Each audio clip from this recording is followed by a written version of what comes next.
법률상 변호사TV 방송 시작하도록 하겠습니다. 회원 여러분, 오늘은 빼빼로데이입니다. 작년 11월 11일 액처 방송에서 송건철 대표가 저희 해임을 발표했는데 빼빼로데이다 보니 잊을 수 없는 날이 되고 말았습니다. 시작 화면에 이승희 변호사의 희대의 거짓말, 의선동의 어두운 그림자와 흔적이 아직도 시더스를 배회하고 있다. 표현이 상당히 시적이죠. 하지만 그 의미는 무겁고 알게 모르게 작년 초부터 지금까지 우리를 짓누르고 있는 이 그림자를 걷어내는 것이 시더스, 회원 여러분의 회생의 시작입니다.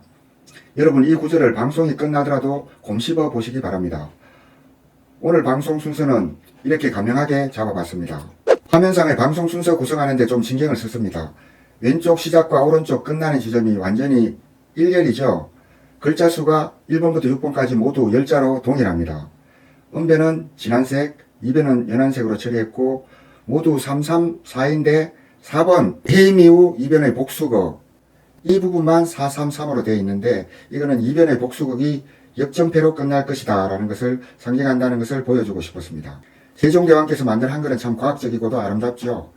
자, 그럼 순서에 따라 1번 은변의 선임과 업무 범위에 대해서 살펴보도록 하겠습니다.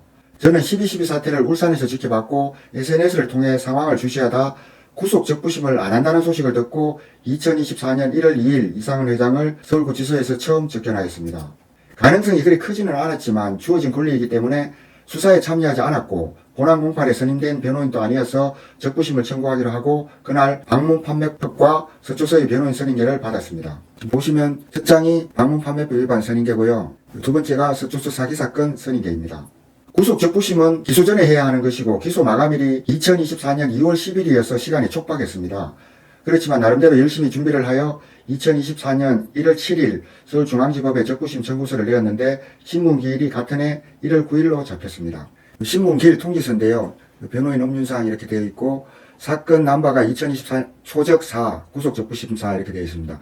초적이라는 것은 적부심을 뜻하는 것이고요. 그러니까 2024년 네 번째로 적부심이 들어왔다는 것이니까 적부심이 그리 흔하지 않다는 것을 사건 번호로 보면 알 수 있겠죠.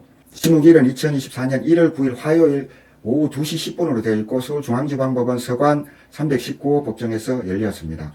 여러분들 중앙지방법원에 가신 분들 아시겠지만 서관은 형사사건, 동관은 민사사건 법정으로 이렇게 구성이 되어 있습니다. 구속영장 실질심사와 구속적부심은 유무죄를 다투는 재판이 아니고 그날 결정을 하는 것이어서 쉽지는 않은데 결국 기각되었습니다. 그러나 이를 준비하는 과정에서 방판법 사건 내용을 파악하는 데 도움이 되었고 구속적부심을 한 후 울산으로 내려오려 했는데 이상은 회장의 권유와 어려움을 호소하는 회원들을 보니 저도 모르게 이때부터 운명적으로 시더스 사건으로 빨려 들어가서 지금까지 회원 여러분과 함께 동고동락을 해오고 있습니다.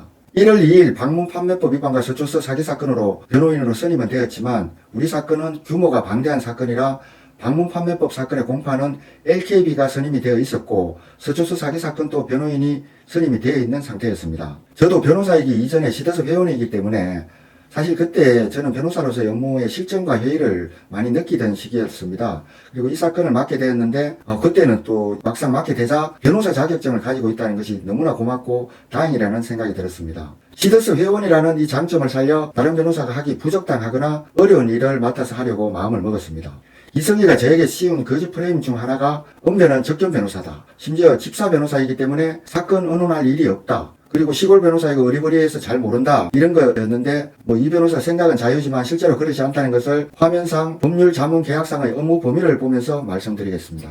변호사의 업무는 크게 소송 업무와 소송 외적 업무가 있고 일반인이 흔히 생각하기에는 변호사는 소송을 하는 사람이라고 생각하실 수 있는데 법률자문은 소송 외적 업무이고 김현장의 경우만 하더라도 소송을 통한 매출보다 자문을 통한 매출이 더 많습니다. 저도 울산에서 자문 업무를 많이 했고 화면상 업무 범위를 보더라도 민사소송을 전담하게 되어 있지만 소송 외적 업무가 더 많았고 이게 제 체질에도 맞습니다. 1월 26일 체결된 법률자문계약상의 업무 범위를 보면 크게 네 가지입니다.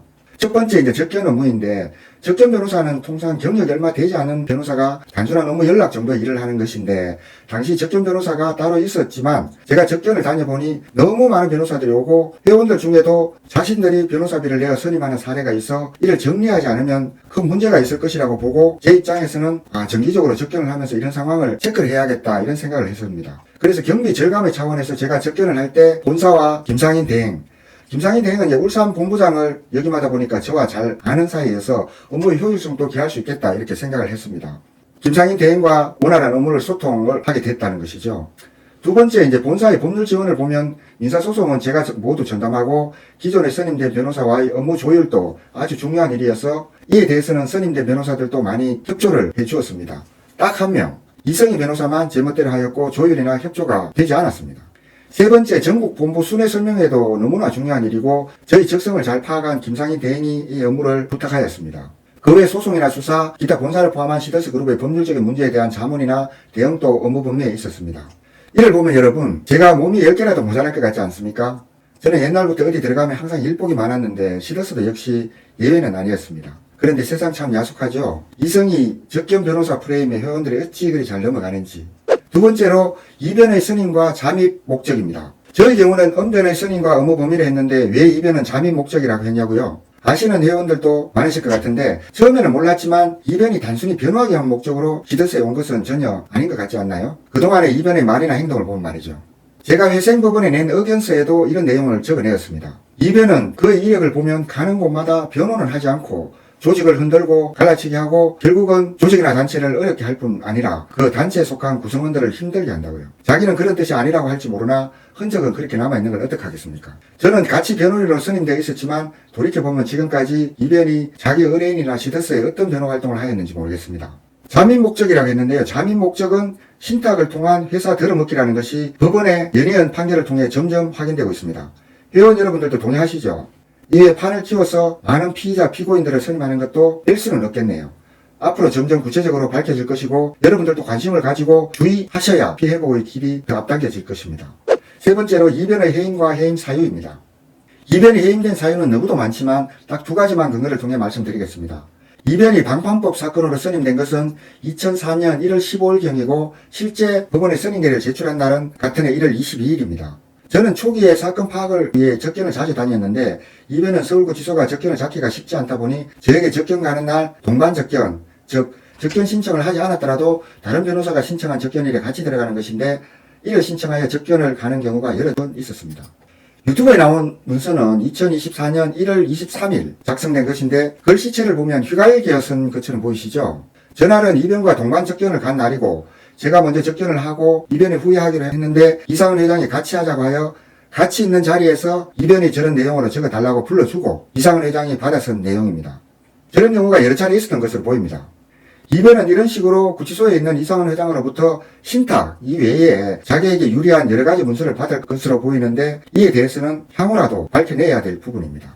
이 화면은 앞에 본 화면의 1월 23일자 편지의 전체인데 유튜브 제목에 이상은 회장님의 신탁 지시사항으로 되어 있고 저 유튜브는 2024년 2월 26일 방송된 것이지만 작성한 날도 저 내용을 유튜브에 방송을 했습니다. 제가 이걸 문제 삼는 이유는 저 날짜에 적은 내용이 여러분들 지금 보시면 너무 엄청난 내용 것이라서 제가 이에 대해 의논을 하자고 얘기를 했고 아무런 의논 없이 구치소에서 나가 본인 변호사 사무실로 가서 회원들에게 방송을 했습니다. 이는 변호사적으로 대단히 부적절할 뿐만 아니라 있을 수 없는 일입니다. 1월 20일 선임계를 낸 다음 날에 신탁이라뇨. 이를 보면 첫 번째 잠입 목적이 신탁이면 확실해 보이지 않습니까? 해임의 결정적인 계기는 1호부터 며칠이 지나지 않아 이변 스스로 제공했습니다. 1월 10일 방판법 기소 이후인 1월 29일 날 대류가조에서 이상은 회장에 대한 보석을 청구하였고 보석 신문 기일이 2월 7일 열렸습니다. 여러 변호인이 있더라도 그중 한 명이 보석 청구를 할 경우 다른 변호인은 보석 신문 기일에 참여하지 않는 것이 이 법조계 관례입니다. 그런데 이변은 이를 깨고 신문 기일에 출석하여 보석을 방해하는 여러 말들을 했습니다. 지금 이 사건 나의 사건 검색 이걸 한번 보시죠 여러분. 2월 7일 보석 신문 기일에 검사 당연히 출석했겠죠. 피고인 이상은 출석했습니다.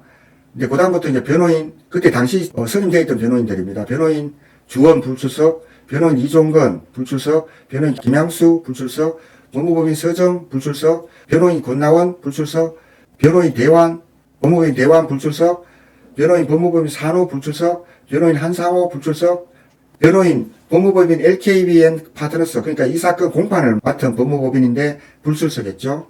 변호인 법무법인 중앙 불출석. 이 사건 보석 청구를 한 법무법인 대류가주는 당연히 출석을 했겠죠. 원래는 보석 청구를 한 대류가주만 출석하는 게 관례입니다. 근데 변호인 법무법인 청구 출석 이렇게 되어 있습니다. 희대의 변호사이지 않습니까? 저 당시 이변은 선임되지 얼마 되지 않은 상태에서 기록 복사는커녕 사건 내용을 제대로 파악하기 전이고 출석하지 않는 것이 관례이기 때문에 정상적인 변론을 위해 출석한 것이 아니라 다른 목적을 가지고 출석을 하였다고 볼 수밖에 없습니다. 참으로 우연스럽게도 LS 인베스트먼트가 보유하고 있던 삼성동 부동산에 대한 매매 대금의 잔금이 들어온 날이 보석신문 기일인 2월 7일이었습니다. LS 인베스트먼트 파산 관계인은 삼성동 부동산 매매와 관련한 여러 조사를 현재 진행 중에 있다고 들었습니다. 이 일로 이성희 변호사에 대한 해임 서류가 다음 날인 2월 8일 제가 가지고 들어갔는데 요 서류입니다. 저는 시더스그룹 법률 자문을 맡고 있는 변호사로서 해임이 적절하다 이런 조언을 이상은 회장에게 했고 그날 이상은 회장이 서명을 했습니다. 왜 그런 조언을 했냐고요? 더 큰 사고를 치기 전에 조기에 예방을 하자는 거였죠. 이 변호인 해임서를 보시면 어떤 사건에서 해임하는지는 나와 있지 않지만 통상 아무 말이 없으면 전 사건의 변호인에서 해임되는 것이 당연한데 왜 그러냐 하면 변호사 선임과 해임은 신뢰관계를 기반으로 한 것이어서 어느 하나의 사건에서 해임되면 연속적으로 다른 사건에서도 해임되는 것이 상식이라고 할 수 있지 않겠습니까? 그런데 이 변은 해임 소식을 듣고 구치소로 달려가 이상은 회장에게 방판법 사건에서는 물러나지만 서초서 사건은 계속하겠다고 애원하여 그렇게 했는데 저는 당시 이상은 회장으로부터 이 말을 듣고 어이가 없었지만 아무 말도 하지 않았습니다. 지나간 거 얘기해서 뭐 하겠습니까? 이후에도 이변은 방송을 통해 부적절한 은행을 계속하여 급기야 김상인 대행이 이상은 회장에게 의견 조회를 했고 2월 19일 서초서 사건의 변호인에서 해임할 뿐만 아니라 향후 시더스그룹 관련 어떤 변호도 하지 않았으면 한다는 단호한 의사표시를 하였습니다. 그 부분 한번 읽어볼까요? 지금 들리는 내용들이 회장을 이용하여 사건과는 무관한 일들이 이성희 변호사를 통해서 이루어지고 있고 일부 시더스 회원들이 이성희 변호사의 의견을 듣고 동조하고 있다고 소식을 듣고 있습니다. 이런 사태는 있어서는 아니 되고 시더스 그룹 전체에 상당한 타격을 주고 있어서 이성희 변호사는 우리 시더스 그룹에서 변호사로서 타당하지 않다고 판단이 되므로 해임을 요청하며 향후 시더스 그룹 관련 어떤 변호도 하지 않았으면 합니다. 2024년 2월 19일 이상은 배상. 다음 날인 2024년 2월 20일 서초서 사건에서도 해임하는 변호인 해임서가 작성되었습니다. 네 번째로 해임 후의 이변의 복수극입니다. 해임 이후의 이변의 행동에 대해 이변에게 선동당한 사람들은 이변이 태도를 바꾸어 나쁜 짓을 한 이상은 회장을 심판하고 신탁 재산을 통해 피해자 구제를 하겠다고 하는 것이 정당하다고 주장할지 모르나 전혀 그렇지 않고 작전 변경에 지나지 않습니다. 이는 거창하게 볼 것도 없이 이변의 해임을 통해 자신의 자민 목적이 어그러지자 이 앙심을 품고 한 복수극에 지나지 않습니다. 그래서 제목을 제가 이렇게 붙인 것입니다.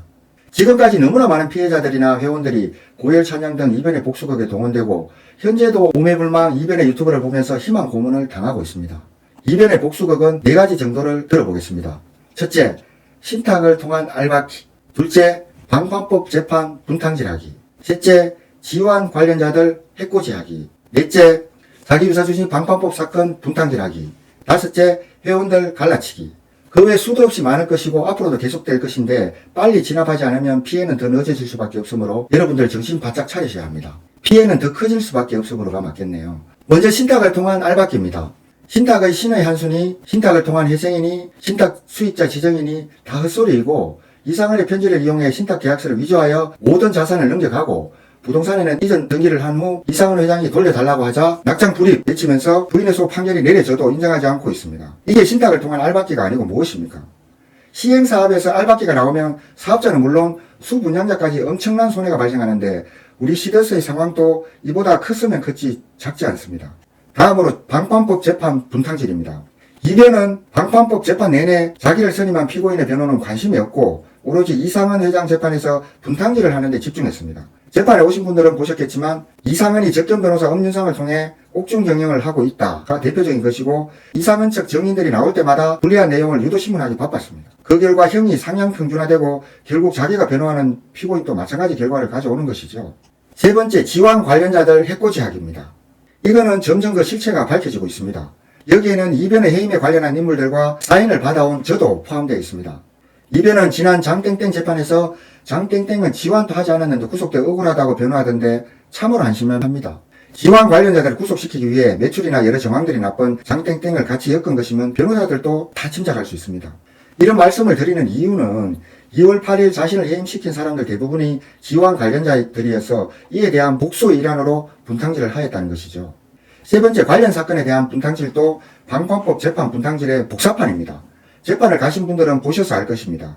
박재일과 정길령을 내세워 위정을 교사하면서까지 손땡땡의 불리한 진술을 이끌어내고 마지막 결심 공판에서도 PPT로 온갖 말도 안 되는 손땡땡과 저에 대한 음해를 했는데 오신 분들 보셨죠? 이 재판도 방판법과 마찬가지로 자신이 변호하는 장땡땡은 검사 구형량인 9년보다 늘어난 10년을 선고받게 하고 다른 사람도 덩달아 형이 상향평준화되었다는 느낌이 듭니다.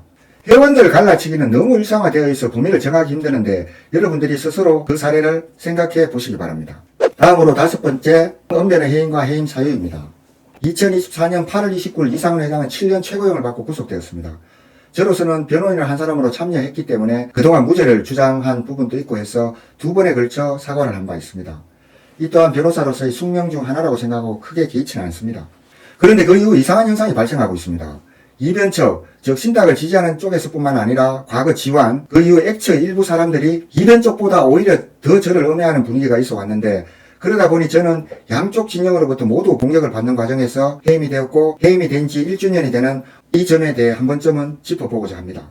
이변 쪽에서는 저를 이렇게 비난합니다. 시더스 그룹에서 가장 나쁜 놈은 이상은이고 그 다음으로 나쁜 놈이 엄윤상이다. 변호사라는 말도 안 붙이고 입에 담지 못할 욕설을 섞어가며 저를 비난하고 단톡으로 퍼날라가며 확대 재생산하고 있습니다. 근거는 단순합니다. 이변이 신탁을 통한 회생을 하고 그것이 회원들을 위하는 길인데 그걸 제가 못하게 방해를 한다는 이유죠. 아니 법원을 통해 신탁 회생을 하면 되는 것이지 저희 방해로 판사님들이 사실과 다른 판단이라도 내린다는 말입니까? 논리적으로 말도 되지 않지만 저는 여기에 대해 상처를 받은 적도 없고 크게 고민도 하지 않습니다. 작년부터 신탁은 무효라고 일관되게 주장을 해왔고 이는 법률적인 문제이기 때문에 법적으로 밝혀질 수밖에 없는 것인데 10월 22일 부인회소 판결에서 명쾌하게 신탁은 무효임을 확인하였기 때문에 앞으로 이 문제는 서서히 정리가 될 것으로 봅니다. 그런데 액처, 일반 회원들은 아니니 오해는 없으시기 바랍니다. 액처 일부 인사들의 저에 대한 비난은 논리적으로 말이 안 되는데도 계속하고 있습니다. 그동안 저는 해임된 후 1년 동안 액처의 액자도 꺼내지 않았으나 시더스와 회원들의 미래를 위해 해임 1주년을 맞아 바로잡고자 합니다. 그런데 11월 11일 저에 대한 해임의 소식은 들으셨겠지만 제가 해임된 사유를 들어보셨나요? 이변의 해임 사유는 명확하고 해임은 정당했습니다. 변호사와의 계약은 위임 계약이기 때문에 해임 사유가 없어도 상관은 없으나 저에 대한 해임은 신탁계약 무효 확인 소송과 파산 사건의 소송 대리인에서 해임된 것이어서 그 사유를 알 수 없고 공식적으로 밝힌 것도 없습니다. 뒷담화만 무성했죠. 거의 대부분 허위사실 적시 명예훼손에 해당하는 것들이죠. 이변 측은 시더스 그룹에서 가장 나쁜 사람이 이상은이고 그 다음이 저라고 비난하잖아요. 액처 쪽 일부는 저를 제2의 이성이보다 더한 점점점점 이렇게 비난합니다. 이것이 논리적으로 맞는지 반박해 보도록 하겠습니다. 제2의 이성입니다. 이 말은 송건철 대표이사가 최초 사용하였고 이후 너무 많이 확대 재생산되었습니다. 제2의 이성이라고 한 근거는 이 위임장입니다. 이 위임장은 2024년 8월 29일 이상은 회장이 법정 구속된 후 며칠이 지난 9월 5일 제가 서울구치소에 있는 이상은 회장으로부터 받은 것입니다. 그날 어떻게 알았는지 제가 변호사 사무실에 있는데 송건철 대표, 박용윤 수석 등 여러 명이 우르르 몰려와 이 서류를 보자고 하여 아무런 고민 없이 보여주었고 박 수석이 사진 찍어도 되느냐고 하여 찍으라고 했는데 이 내용이 무엇이 그리 심각한 것인지 모르겠네요. 송건철 대표 등은 밤새 편지를 써서 다음날 적견 변호사를 통해 보내면서 화면에 나오는 9월 6일 위임장을 넣어 이상은 회장으로부터 사인과 오른쪽에 편지를 받은 모양입니다. 저로서는 도저히 이해하기 어려운 행동입니다. 1년 전 이맘때 광란의 시대라고 할 수 있는 이때는 제가 이야기를 해도 듣기는커녕 벌떼처럼 달려들어 공격만 하길래 더 이상 이야기를 하지 않았는데 1년이 지난 지금은 상황이 많이 달라졌기 때문에 다시 한번 살펴보시죠. 먼저 손 대표 측은 제가 저 위임장을 가지고 채권 회수등 그룹의 재산을 털어지고 좌지우지하겠다는 목적으로 받은 것이기 때문에 이것이 이변희 신탁에 대한 이상은 회장의 손편지를 가지고 그룹의 재산을 탈취하려고 하는 것과 무엇이 다르냐. 그러니 제2의 이성애가 맞다. 이런 논리잖아요. 그때도 그랬지만 제가 그냥 헛웃음만 나옵니다. 아까 제 업무 범위를 보셨듯이 저는 법률 자문 계약 시 본사의 민사소송을 전담하기로 되어 있고 실제로 신탁계약 무효 확인이나 파산 사건 등 민사소송은 당연히 대리를 하였으며 시더스 그룹의 모든 법률 문제를 자문하는 위치에 있습니다. 그리고 이상은 회장 보석 후 교대역으로 옮겼을 때 보석 조건에서 재산 파악이나 피해 회복이 들어있어 이를 위해 변호사 사무실을 따로 얻어 업무를 보고 있었습니다. 저 위임장 전에 이미 그 일을 하고 있었다고요.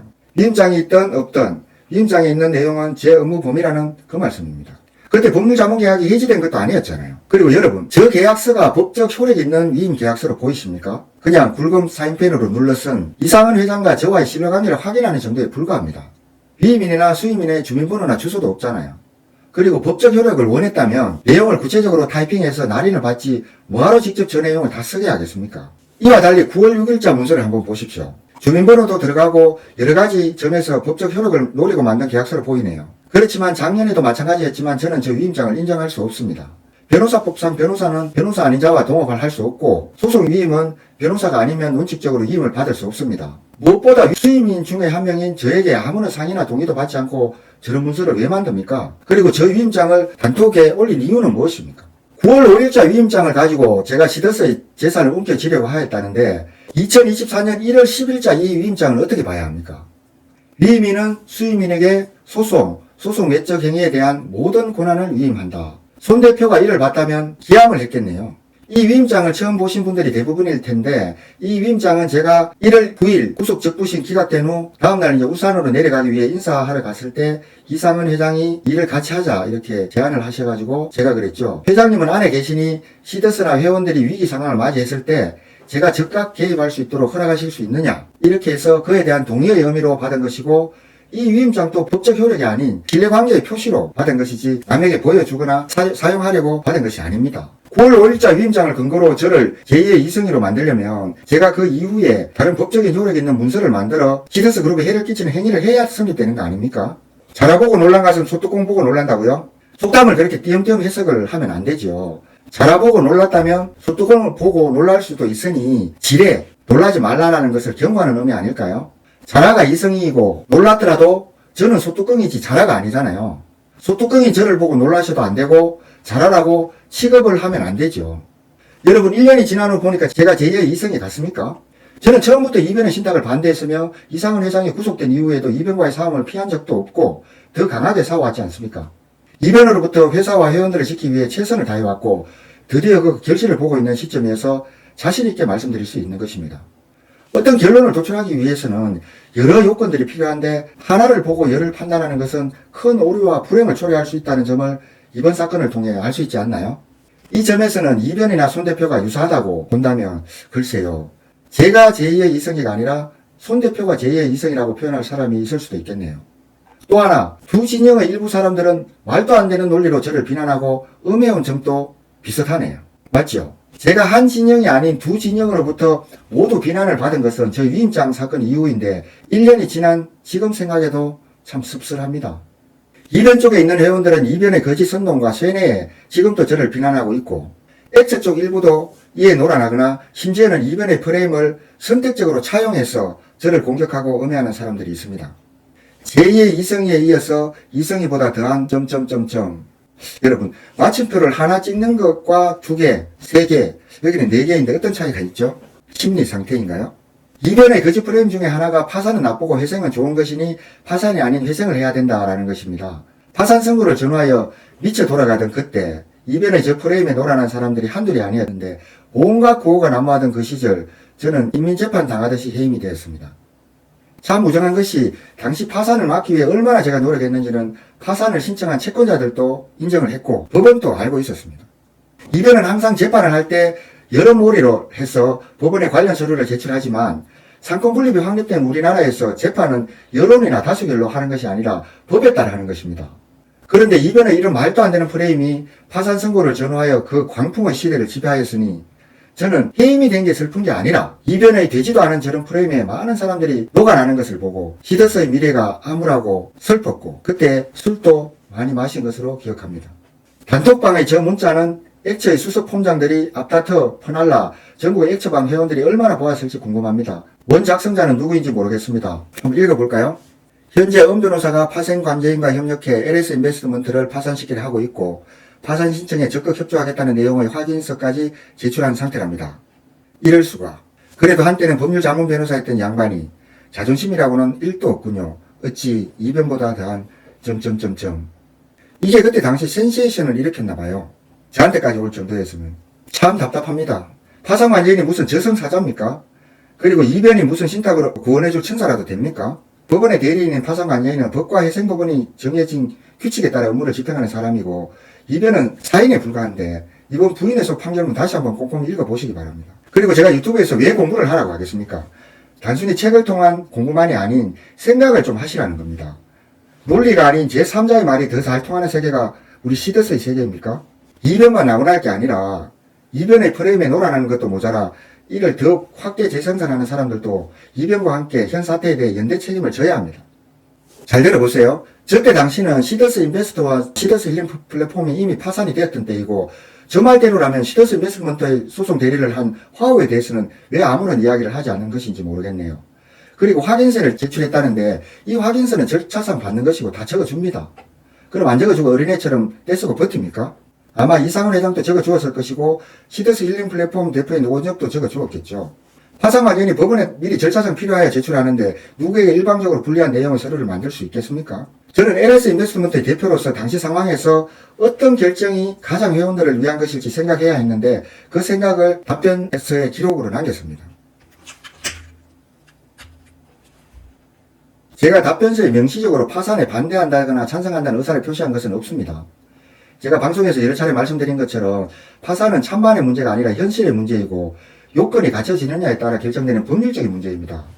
그리고 회생이 파산보다 좋다는 것도 이변이 왜곡하여 만들어낸 궤변입니다. 모두 채무자 회생법상 규정되어 있고 채무자의 회복을 돕는 제도이지 채권자를 회생시키는 제도가 아닙니다, 여러분. 채권자 회생은 법에 없고 우리 스스로 만들어 나가야 될 과제입니다. 제가 지금 계속해서 해나가는 일이 그 일입니다. 제가 답변서에서 강조한 것은 파산이 된다면 이렇게 해달라는 전제 조건을 달았는데 화면에 나와 있는 줄친 부분인데 전제 조건을 한번 읽어보겠습니다. 앞서 말씀드린 바와 같이 채무자 회사의 모회사가 파산된 상태이기 때문에 이 사건은 휘스텐코리아 영농조합법인의 회원이나 채권자의 이해관계와 바로 직결됩니다. 따라서 설령 파산 선고가 이루어진다 하더라도 채무자 회사의 전 재산이라고 할 수 있는 삼성동 부동산 매각 대금의 빠른 회수와 신탁되어 있는 의정부시 호원동 토지에 대한 원상 회복을 위한 법적 조치가 무엇보다 중요하다고 사유됩니다. 요 위에 채무자 회사 LS 인베스트먼트입니다. 덧붙여 삼성동 부동산의 매각 과정에 대해 의문점이 많은 만큼 그 부동산 자체가 정상적인 매매가 아니라는 여러 정황들이 존재하므로 이에 대한 부인회수 제기도 필요하다고 할 수 있습니다. 이런 저의 마음을 이해하셨는지 파산 선고일에 출석한 저에게 재판장님은 파산 관계인과 함께 잘 협조해서 일을 해달라고 웃으면서 이렇게 부탁을 하셨고 파산 관계인으로 선임된 변호사와는 지금까지 잘 소통하고 있습니다. 부인권은 파산 관계인이 가진 권한 중 가장 막강한 것이라 할 수 있는데 LS 인베스트먼트 파산 관계인이 제기할 부인의소 중 중요한 것은 첫째가 삼성동 매각 대금 중 이변한테 간 30억, 다음으로 의정부시 호원동 이변한테 신탁된 부동산, 다음에 이제 세어비트에 매각된 삼성동 부동산 자체 3개라고 볼 수 있습니다. 이 중 이변에 대한 30억 원과 호원동 부동산에 대한 부인의소는 10월 22일 부인의소가 파산관계인의 승소로 끝났기 때문에 같은 논리로 여기서도 파산관계인이 승소할 것은 확실합니다. 다만 삼성동 부동산 자체에 대한 부인의소는 아주 중요한 소송이고 제가 전제 조건으로 걸었습니다. 왜 그러냐 하면 파산 관제인만이 부인의소를 제기할 수 있고 파산 전에는 이 소가 아닌 다른 사유로 이전 등기 말소를 구해야 하는데 그 사유가 명확하지 않아 제가 소송을 하지 않았던 것입니다. 파산 관제인이 이 전제 조건을 수용하여 부인의소를 제기하였을까요? 파산 관제인은 저희 전제 조건에 따라 부인의소를 제기하기 전 삼성동 부동산에 대해 처분금지 가처분 신청을 하여 10월 1일 인용 결정을 받았습니다. 화면을 보시면 채권자, 파산채무자, 주식회사, LS 인베스트먼트 파산 관제인으로 나오지요. 삼성동 부동산은 매각 당시 약 100억 원 이상 싸게 매도되었고 이후 가격도 더 상승한 것으로 알려져 있는데 이 부동산을 찾아온다면 회원들에게 큰 위로와 도움이 될 것이라고 예상되고 파산 관제인이 그 이전 조치로 가처분 인용을 받았다는 것은 쾌거라고 할 수 있습니다. 파산 전에도 저도 명확한 법리 구성이나 증거 부족으로 가처분 신청을 하지 못했거든요. 지금까지 은변의 해임 사유로 짐작되는 제2의 이성에 보다 더한 살펴보았는데 둘 다 논리적으로 근거가 없다고 볼 수 있습니다. 이성희와 저는 작년 2월부터 완전히 정반대의 길을 걸어왔습니다. 특히 가장 중요한 쟁점인 신탁과 회생에 대해 정반대의 입장을 견제해왔고 법원의 판단을 통해 저 입장이 옳음이 증명되고 있습니다. 그러니 지금 시점에서 돌이켜보면 저에 대한 저 말들은 말도 안 되고 해임 사유가 없음에도 저를 해임시킨 것이고 해임시킨 것이라기보다 안에서 저에게 아무 할 일이 없다고 한 이상은에 대해 저를 음해하여 해임 서류를 받아낸 것이니 이것이 제2의 이성이가 아니고 무엇이겠습니까? 해임 서류인데요. 요게 이제 변호사 해임서이고 다음이 신탁계약 무효 확인에 대한 소송 대리인 해임 신고서, 파산 선고에 대한 소송 대리인 해임 신고서입니다. 제가 받은 것은 아니고 1년을 돌아보며 시더스 포에버를 보다가 걸려 있어서 가지고 왔습니다. 무슨 해임서를 카페에 공지를 하고 참. 해임서를 보니 파산 선고일이 11월 8일이었는데 사흘 전인 11월 5일 날 작성하고 결제는 11월 11일 날 받았네요. 그때 제가 진행하던 신탁계약 무효 확인과 파산 선고 사건도 그날 결재를 했네요. 근데 이 부분도 웃긴 것이 파산이 되면 소송은 모두 파산관계인이 수개를 하고 실제 신탁계약 무효 확인도 파산관계인이 수개하여 진행하였는데 굳이 뭐하러 해임신고서를 제출했는지 모르겠네요. 그리고 파산 사건에 대한 해임신고서를 받은 파산 부분도 황당했을 것 같습니다. 그 재판부에서는 8개월 동안 제가 회원들을 위해 신청 채권자들을 설득하여 많은 신청인들이 취하를 하고 파산을 막기 위해 온갖 노력을 다하는 것을 봐왔는데 사임도 아닌 해임이라니. 마지막으로 이변의 프레임 깨부수기입니다. 이변의 프레임은 한두 가지가 아니지만 가장 중요한 것이 신탁을 통한 회생입니다. 처음에는 신탁 수익자 지정으로 출발하였지만 파산이 되자 더 이상 버틸 수 없으니까 신탁을 통한 회생으로 방향을 틀었습니다. 회생신탁이라고 채널도 만들었잖아요. 신탁에 대한 부인의소는 10월 22일 파산관계인이 승소를 하였습니다. 제 유튜브 방송에 판결을 전하여 이에 대해 여러 차례 나누어 방송하였으므로 꼭 들어보시기 바랍니다. 회생은 작년에 한번, 올해 한번 신청하였으나 모두 기각되었습니다. 이변의 신탁이나 회생의 붕괴는 이미 시작되었고 상당 부분 진행되었는데 여러분들이 피부로 느끼시지 못할 뿐입니다. 불안하고 공포스러운 쪽은 이변과 이변을 따르는 사람들이지 우리가 아닙니다. 어떻게 이변의 프레임을 깨부실 수 있냐고요? 돌아다니는 남들의 말을 귀담아 듣지 마시고 스스로 생각하고 공부하십시오. 이변의 프레임을 놀아난 분들은 그분들 책임도 있습니다. 지금이라도 살짝 생각을 바꾸면 이변의 프레임에서 벗어나는 것은 너무도 간단합니다. 지금까지 내용 어떠셨는지요? 오늘 내용은 제가 그동안 꼭 방송을 하려고 하였으나 굳이 오늘 하는 것은 해임 1주년을 맞아 여러분과 함께 지난 1년을 되돌아보고 앞으로 힘차게 나가자는 의미이지 지난날에 대한 후회나 관련자들을 비난하고자 함은 아닙니다. 그래도 짚을 건 짚고 바로 잡아야 앞으로 나갈 수 있고 결국 회원들의 이익을 위한 목적이라는 것을 이해해 주시기 바랍니다. 저는 이미 오래전에 다 털어버렸고 감정은 없습니다. 그동안 1년 동안 홀로 서기를 하는 과정에서 많은 분들이 떠나갔지만 앞으로는 모두 함께 할 수 있기를 바라봅니다. 그럼 해임 1주년 기념으로 제가 만든 클로징 멘트로 마무리하겠습니다.